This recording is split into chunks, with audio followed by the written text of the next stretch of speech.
G'day, here's a parcel of knobbies encased in hard clay, almost opalised I'd say. It's quite hard.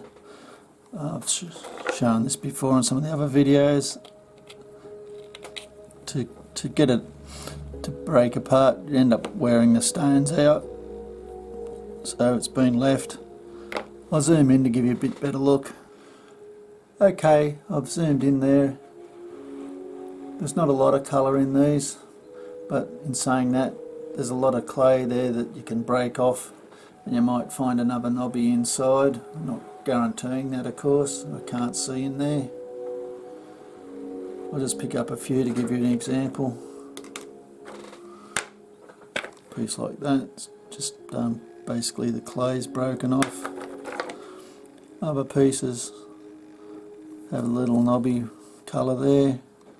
Can't see any there. Another bit of crystal, sorry, sort of material there.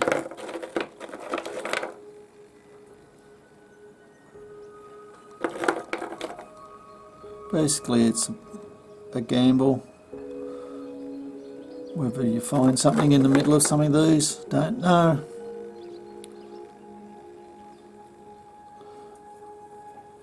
Showing some colour here.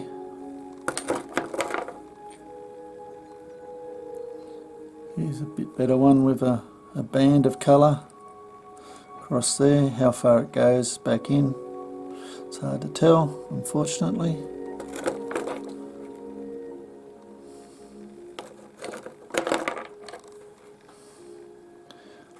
Little knobby with, looks like a little bit of a bar there perhaps.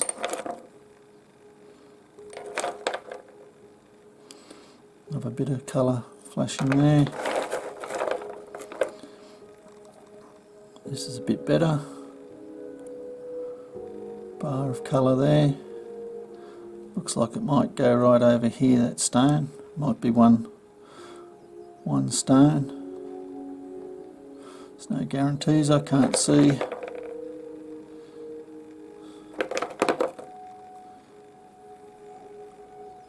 Again, a little bit of purple there. It's almost conglomerate, this material. It's little tiny fine start of knobbies or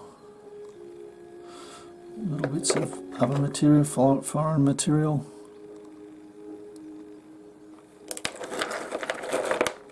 Anyway, I think that gives you a bit of an idea of what's in the parcel. Hope you've enjoyed. It's not very expensive. A lot of practice, a lot of fun. Cheers.